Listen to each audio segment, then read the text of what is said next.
Ya llegamos al tema número 10 de las lecciones de la escuela sabática. Quiero felicitarlos por haber llegado a este punto. Hoy tenemos un nuevo tema, el nuevo pacto. Sean todos muy bienvenidos.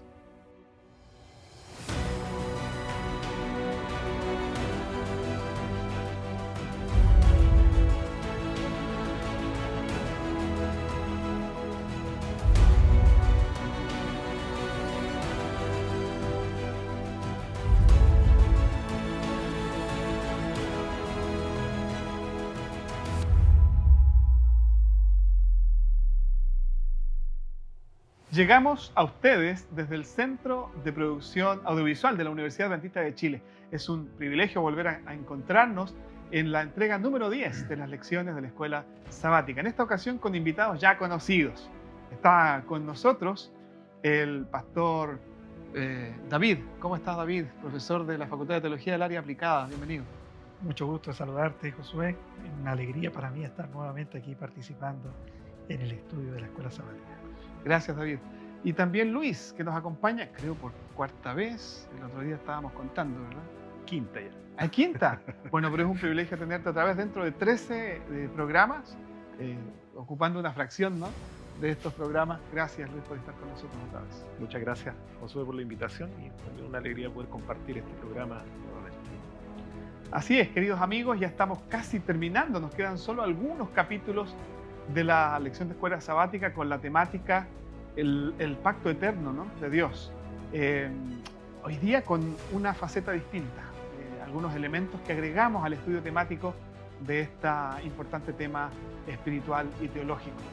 Y vamos a invitar la presencia de Dios en este estudio y por supuesto con cada uno de ustedes que se conecta para poder profundizar en estos temas importantes. Oremos. Amoroso Padre que estás en los cielos, te damos muchas gracias porque podemos reencontrarnos para seguir profundizando en este tema tan importante del pacto. Queremos pedir que tu Espíritu Santo nos asista, nos dirija y nos ayude a comprender en profundidad estos temas de salvación. Lo pedimos y lo agradecemos todo en el nombre de Jesús. Amén. Quiero invitarlos a abrir sus Biblias para comenzar el estudio de hoy en el profeta Jeremías, capítulo 31 y versículo 31. Dice allí: vienen días, dice Jehová, en los cuales haré un nuevo pacto con la casa de Israel y con la casa de Judá. Es un texto conocido y que está directamente conectado con lo que vamos a hablar el día de hoy. Ya hemos hablado del pacto, dónde se originó, las distintas versiones de este pacto que el Señor ha hecho con su pueblo, con sus escogidos a través de la historia. Pero esta semana vamos a hablar del nuevo pacto más específicamente. Y aquí justamente el Señor está manifestando su voluntad de hacer un nuevo pacto con Israel, porque este pacto se había roto al final, no por parte de Dios, sino por parte del pueblo. ¿Qué elementos nosotros podemos encontrar en común entre el antiguo y el nuevo pacto? De manera introductoria. Y voy a partir por Luis, que nos ayude a introducir una respuesta a esta pregunta. ¿Qué elementos en común encontramos entre el antiguo pacto, que ya hemos estudiado en extenso, y el nuevo pacto, que nos está hablando aquí el Señor por medio de Jeremías y, por supuesto, en el Nuevo Testamento? Bueno, es una interesante pregunta porque cuando nos planteamos el concepto del pacto, a veces se genera esta idea como que hay un pacto que quedó obsoleto, Ujú. un pacto antiguo, que a lo mejor no alcanzó su cumplimiento y que por lo tanto se hace necesario establecer un pacto diferente, distinto. Entonces se nos da a entender estos dos conceptos como dos cosas distintas, es decir, como que el nuevo pacto fuese algo totalmente diferente a lo que se conoce como el antiguo pacto. En realidad, cuando uno ve en la Biblia, uno entiende que Dios lo que está planteando es la promesa de una renovación de un pacto. Es decir, Ujú. lo que Dios ha dicho, Dios no lo anula, sino que esto sigue firme, por decirlo de alguna manera, y va a tener su cumplimiento, obviamente, en lo que nosotros vemos en este nuevo pacto. Por lo tanto, los elementos que estaban presentes en el antiguo pacto están también manifestados en el nuevo pacto, es decir, no hay una diferencia en eso.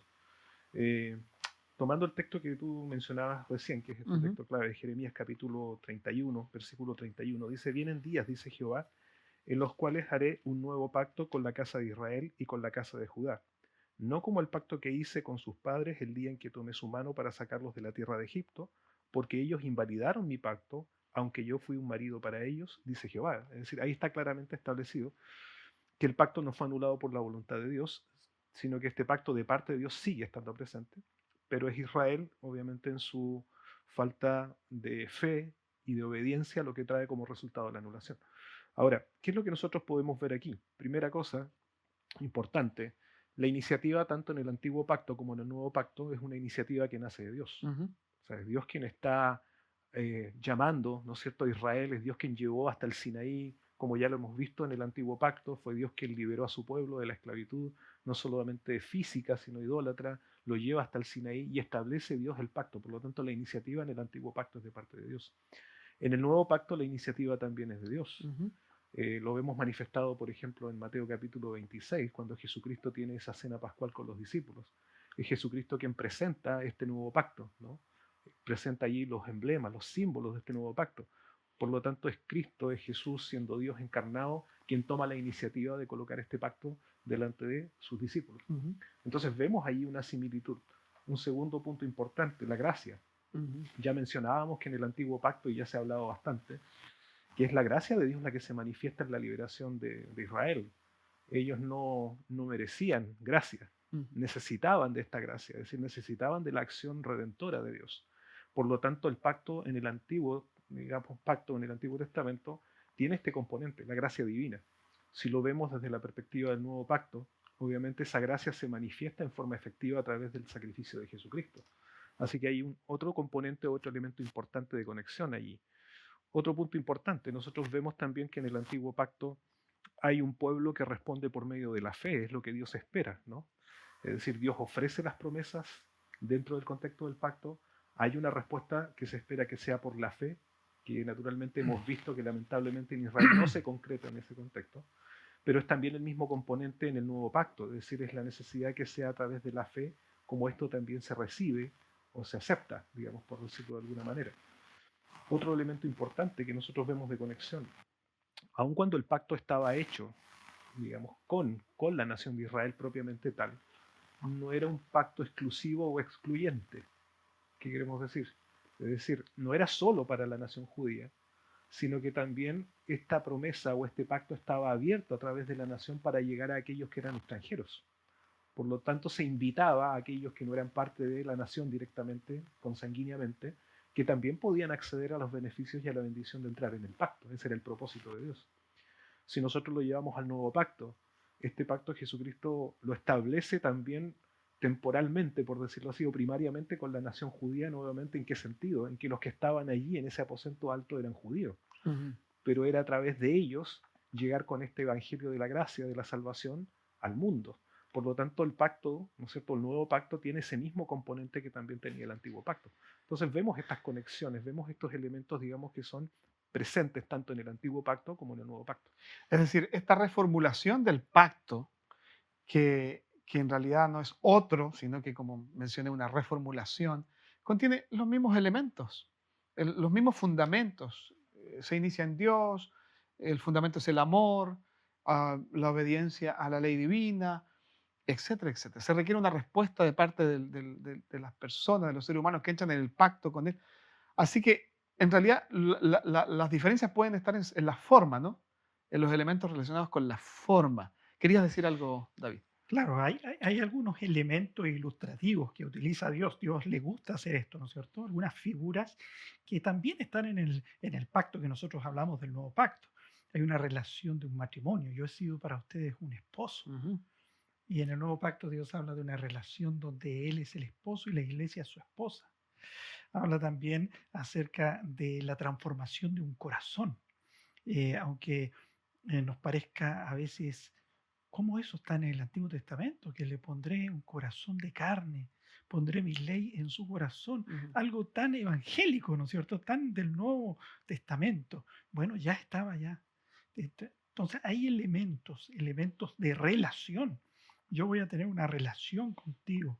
Esos elementos que nosotros destacamos tanto en el nuevo pacto estaban ya presentes en este pacto, porque como bien ha dicho Luis, este pacto ya existía. solamente se reformuló. Ujú. Hay elementos nuevos que aparecen en la escena que hacen necesario reformular este pacto. Muy bien. Eh, el libro de Hebreos es uno de los libros que más se espacía en el Nuevo Testamento en esto del pacto. Y se habla, el autor del libro, que lo más probable es que sea el apóstol Pablo, habla de un mejor pacto, mejores sacrificios, un mejor santuario, un mejor sacerdocio. Y utiliza normalmente esa expresión, algo mejor ahora. Y de acuerdo a Hebreos 8:6, se habla específicamente del mejor pacto. ¿Por qué, David, Pablo o el autor de Hebreos se refiere a este pacto, a esta reformulación como algo mejor? ¿Qué lo haría mejor? Es interesante la pregunta porque eh, la lección de esta semana habla acerca de un hombre que está haciendo la presentación de un detergente al grupo que ahí estaba y le dice, lo único nuevo de este detergente es la palabra nuevo, pero el detergente El es el mismo. mismo. Entonces hay que pensar, ¿qué es lo nuevo? Ujú. ¿Qué sucedió que este pacto se recibe esa etiqueta de nuevo Y de mejor, y de mejor? claro. ¿Por qué? Eh, en el libro de los Hechos, en el capítulo 4, versículo 2, dice, porque también nosotros se nos ha anunciado la buena nueva, como a ellos. Es decir, nosotros hemos recibido esta buena noticia, el Evangelio, la nueva noticia, ellos también la recibieron, pero no les aprovechó. Es decir, este pacto antiguo no les aprovechaba, no resultaba, no daba un efecto en ellos. ¿Por qué? Porque no iba acompañado de la fe. ¿Qué pasaba? ¿Qué pasaba en el antiguo pacto que este nuevo es mejor? Cuando un hebreo cometía un pecado y deseaba recibir el perdón de Dios, él tenía que llevar un cordero al santuario. Llevaba el Ujú. animalito, ponía sus manos y el pecado se transfería al animal. Pocos relatos hay del Antiguo Testamento donde aquellas personas percibían lo que esto significaba, parece. Nosotros encontramos manifestaciones grandiosas de esto en el libro de Isaías, ¿no es cierto? Isaías 53. Encontramos Enoc, que dice que cuando Enoc le nació su hijo, comprendió lo que era el sacrificio de Cristo.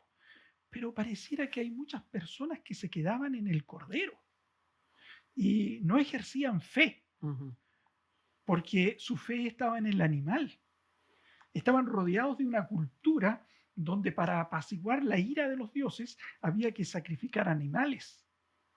Y yo me pregunto, ¿cuántos de ellos percibían de que detrás de ese animal estaba el Mesías, Cristo? ¿Ejercían fe en Cristo o simplemente confiaban en el animal físico que estaba a sus pies? Entonces, al parecer, este es un mejor pacto porque ahora hay una confianza en el verdadero Cordero de Correcto. Dios que quita el pecado del mundo. Y ahora ejercemos fe en un acontecimiento histórico que sucedió, Ujú. algo que les resultaba más difícil a los hebreos de poder ejercer fe en algo que todavía no entendían No plenamente venía, cómo claro. iba a suceder. Y de hecho, el Nuevo Testamento da por sentado y se dedica mucho a hablar del cumplimiento de la promesa del Mesías. Es decir, en Cristo se cumplió la promesa. En su sacrificio se encontraron todos los sacrificios anunciados o que se practicaban dentro de la religión judía. Cristo murió una vez y para siempre. Él es el Cordero de Dios que quita el pecado del mundo. Por tanto, desde ese punto de vista, claro, es mejor, porque el Cordero que era sacrificado en el santuario anunciaba a Cristo. Ahora es el Cordero mismo, es Cristo mismo. Claro, hay una expresión mucho más potente y una seguridad, ¿no?, de que el pacto está vigente y renovado. Sí, se me viene a la mente lo que David mencionaba, esta figura del sacrificio del cordero, ¿no? Que obviamente estaba prefigurando, simbolizando lo que era el sacrificio de Cristo. Cuando nosotros vamos al Antiguo Testamento y vemos esta imagen reflejada dentro de lo que era el santuario, ¿no? Estos sacrificios diarios, recordemos que había un sacrificio matutino y vespertino, es decir, el tamid, este sacrificio Ujú. continuo, que se otorgaba o se entregaba para mantener, por lo tanto, al pueblo de Dios justamente en este contexto de estar a cuentas permanentemente con Dios a través de ese sacrificio. Se entiende ese sacrificio como un sacrificio que Dios ofrece en favor de su pueblo. No era una acción de ellos, como bien decía David, para aplacar la ira de Dios, sino que el sacrificio era un sacrificio ofrecido, es decir, era una acción divina en favor de. Y cuando el pecador ofrecía el cordero, lo que él estaba haciendo era manifestando la apropiación de ese beneficio que Dios le había otorgado, y el sacrificio de su cordero era la respuesta, por lo tanto, a la aceptación de lo que venía de parte de Dios.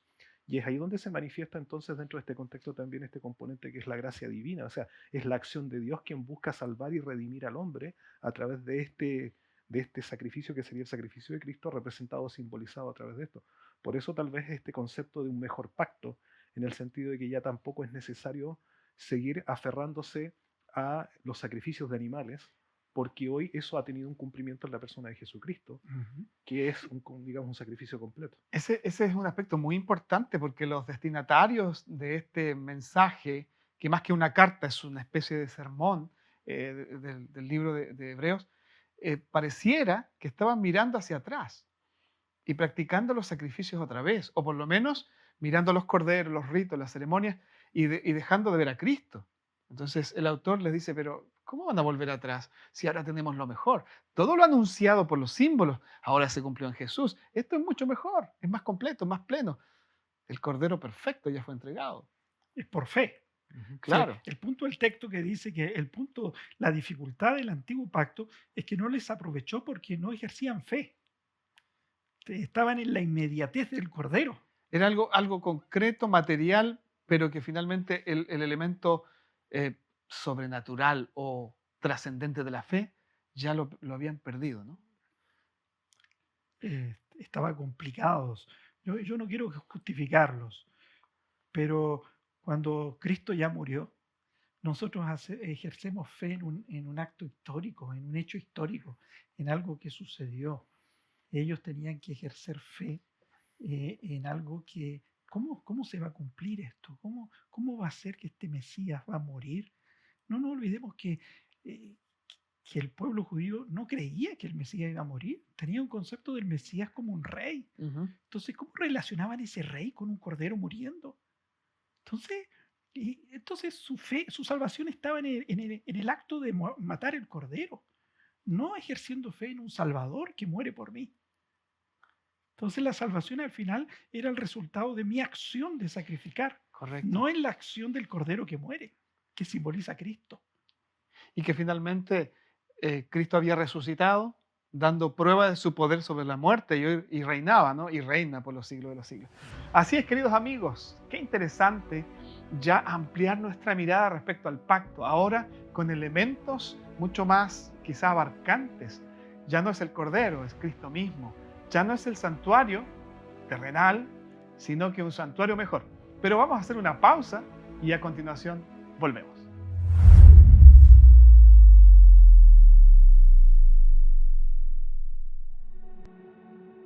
El mundo cambia y trae nuevos desafíos. Desafíos que nos llevan a aprender, crear, innovar y elegir. Desafía tus sueños y elige el futuro que quieres vivir. Universidad Adventista de Chile. Grandes profesionales, mejores personas. Acreditada 4 años.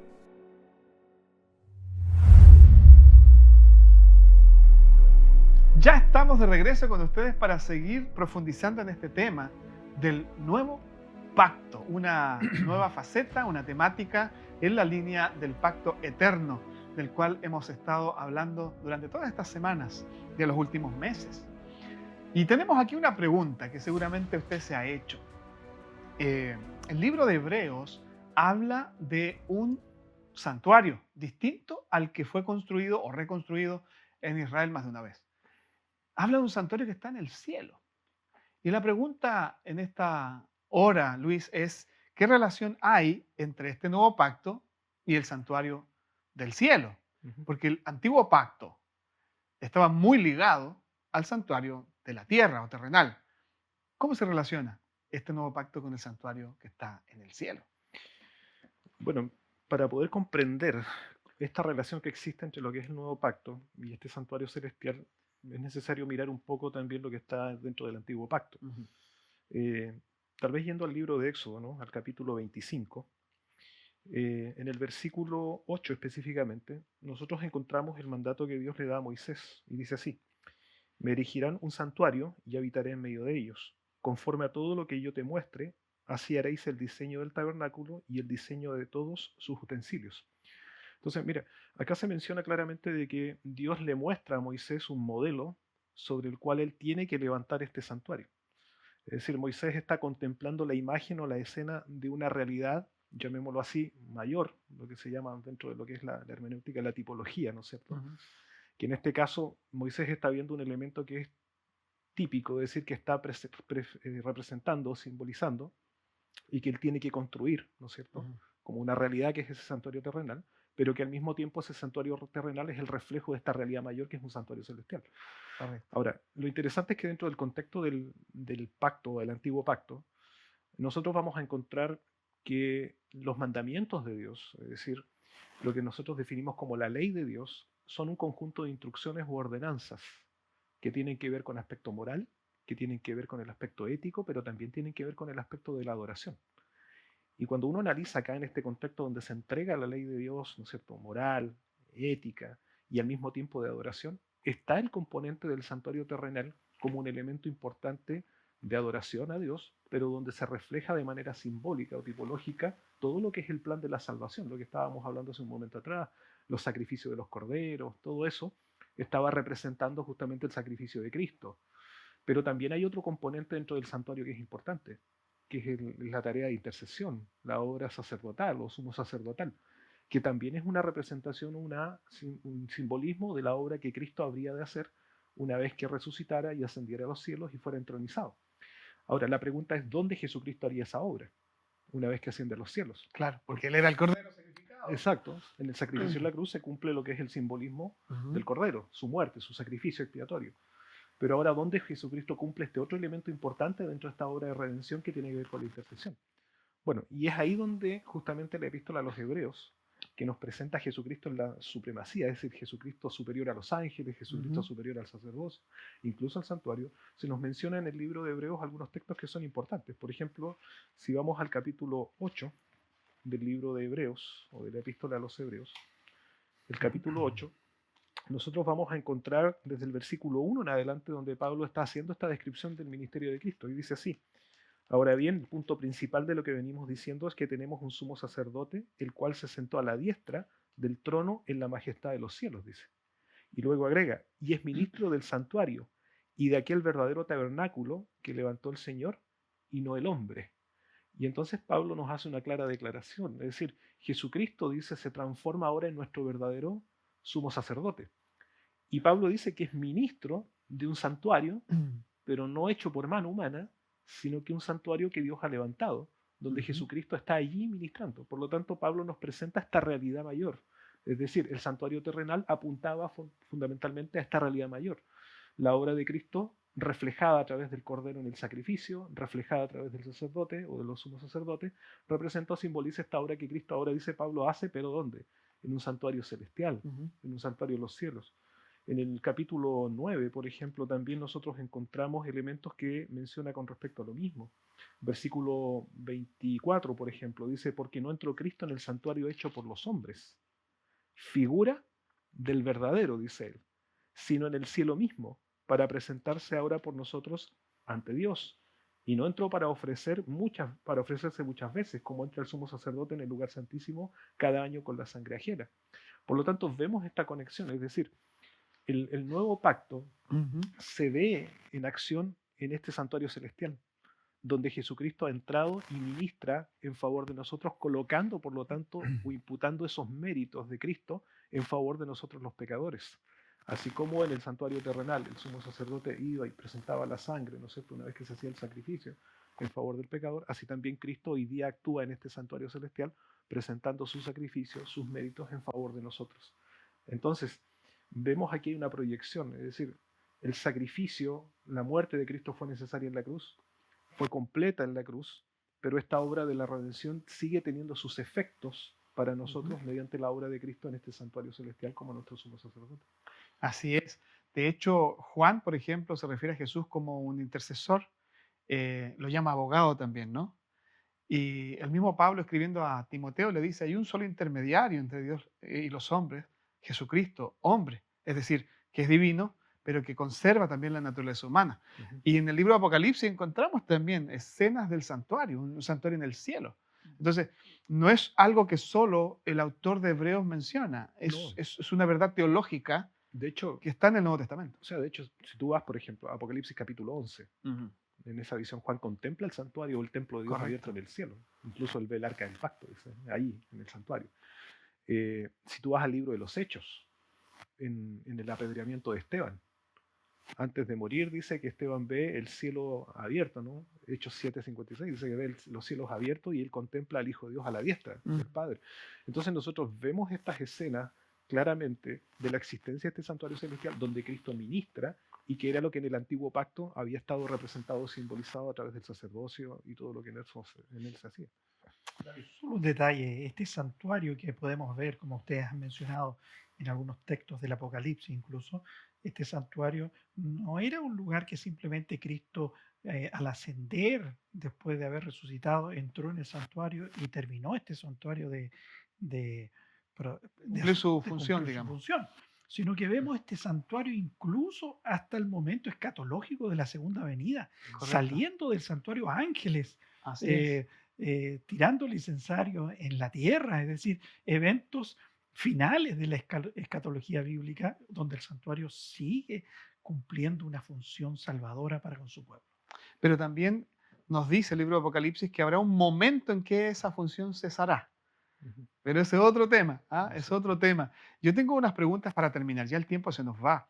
Eh, ¿qué importancia tiene al comprender estos aspectos del nuevo pacto eh, que nosotros como cristianos conozcamos bien la vida de Cristo, su sacrificio, su resurrección y su ministerio también sumo sacerdotal de intercesión en el cielo? ¿Qué importancia tiene para nosotros, para nuestra salvación? David, ¿qué le podríamos decir a nuestros oyentes? Bueno, para mí es interesante que hay dos relatos del Nuevo Testamento que ilustran cómo el sacrificio de Cristo hizo la diferencia. Tenemos a Nicodemo que va a hablar con Jesús y Cristo le habla de este nuevo nacimiento, de poner su ley en su corazón, podríamos entender, ¿no es cierto? Este nacimiento, tienes que nacer de nuevo, pero él no comprende. Y Cristo le dice, así como Moisés levantó la serpiente en el desierto, así es necesario que el Hijo del Hombre sea levantado, pero él todavía no comprende.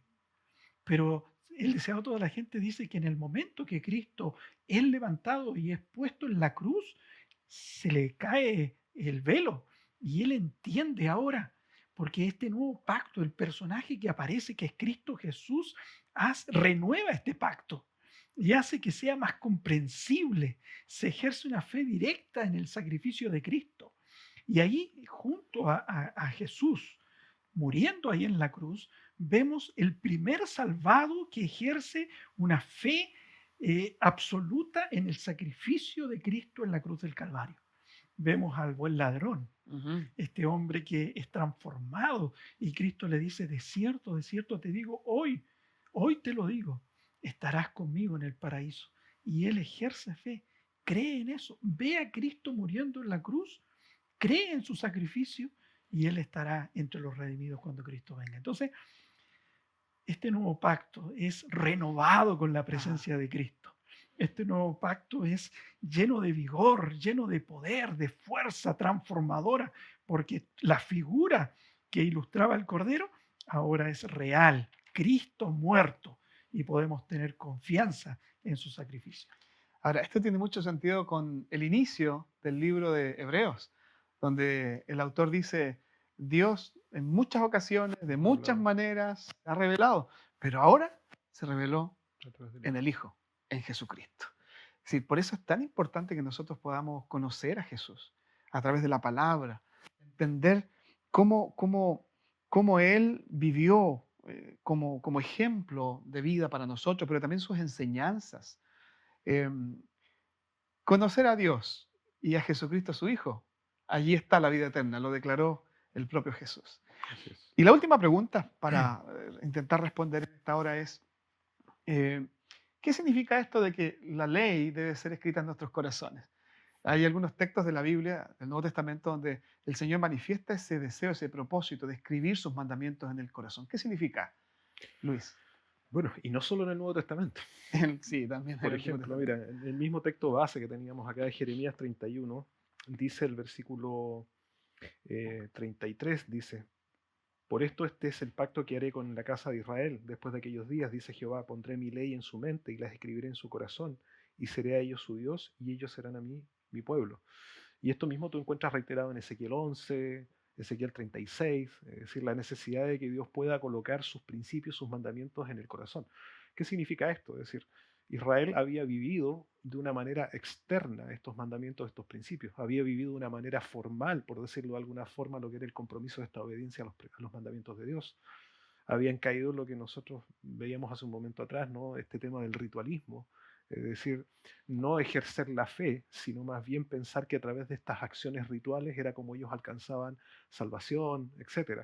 Y el cumplimiento, obviamente, estricto de esta ley de una manera externa era lo que ellos pensaban era lo suficiente y necesario para esa salvación. Pero Dios dice no, es decir, es necesario que estos principios no estén fuera de, sino que estos principios tengan que estar dentro de. Y entonces Ujú. cuando utiliza, me gusta mucho lo que dice Jeremías acá, porque habla del concepto de la mente, las escribiré en vuestras mentes, dice, mi ley estará en vuestra mente, en su corazón. O sea, está hablando no solamente de una internalización de una forma consciente de un principio, sino también está hablando de un sentido de apropiación. Ujú. Es decir, de poder vivir de acuerdo a la voluntad de Dios por una obra que el Espíritu Santo hace en nuestros corazones de transformación y donde la obediencia bien, finalmente es un fruto de la fe, de esa Ujú. fe que se ejerce en este sacrificio de Cristo, donde ahora ya no vivo de acuerdo a la ley para salvarme, sino que al contrario, es decir, vivo de acuerdo a los mandamientos porque ya soy salvo por medio de la gracia y la aceptación por la fe Ujú. en Jesucristo como mi Salvador. Es decir, vivo en este pacto, en una nueva realidad de una nueva relación con Cristo, donde la obediencia finalmente es un fruto, pero donde estos principios que antes estaban fuera, recordemos que fueron escritos en tabla de piedra, como un hito para presentar delante del pueblo el pacto, sin embargo hoy Dios lo coloca en el corazón del ser humano Ujú. para que sean carne, para que sean vida, para que sean realmente una experiencia renovadora y de gozo el vivir y deleitarnos en esos mandamientos. Pero repito, no para ser salvo, sino porque ya estoy disfrutando de las bendiciones de este nuevo pacto y de la salvación en Es Cristo. interesante también notar que en aquella época, en el contexto hebreo, corazón representaba mucho, ¿no? Ujú. Si nosotros acá analizamos cómo usamos el término corazón, sí, también podemos llegar a conclusiones similares que lo hacían los hebreos. Pero corazón para ellos era el centro de la vida, que Ujú. incluía la razón, los afectos, todo el ser. Y el Señor quiere poner allí esos mandamientos que son la base de este pacto, ¿no? Esos mandamientos están fundamentados en el principio del amor. ¿Ya? Y aquí es donde se repiten los elementos del pacto, en esencia del mismo. Pero también está el otro aspecto. Ahora hay una configuración de este pacto en donde hay algunos elementos que son superiores. Ya hablamos un poco de eso. Ya no es el cordero, es Cristo. Ujú. Ya no es la sangre de animales, es la sangre de Jesús. Ya no es el sumo sacerdote de la línea de Aarón, sino que es Cristo mismo, el Ujú. sumo sacerdote eterno. Ya no es el santuario que primero fue una carpa, ¿verdad? Una tienda en el desierto, después, bueno, el de Salomón, el de Herodes, sino que es un santuario celestial y eterno, ¿no? Eh, claro, Dios pone su ley en nuestro corazón. Y esta ley, eh, esta expresión que pone la ley en el corazón es como que me enseña a mí que Dios hace que yo desee obedecer su ley. Ujú. Y dice que en Romanos, el apóstol Pablo dice en el capítulo 2, verso 4, o menospreciáis las riquezas de su benignidad, paciencia y longanimidad, ignorando que su benignidad nos guía al arrepentimiento. Es decir, aquí tenemos a Cristo Jesús, su bondad, su amor, lo benigno de su carácter, su sacrificio es lo que finalmente hace posible mi obediencia, mi arrepentimiento y el deseo de vivir una vida para Dios. Eso es la novedad de este pacto, la presencia de Cristo, que enternece la vida de las personas. Se nos terminó el tiempo. Ujú. Quiero agradecerles por haber estado con nosotros, con nuestros amigos en esta 10ª entrega de las lecciones de la escuela sabática.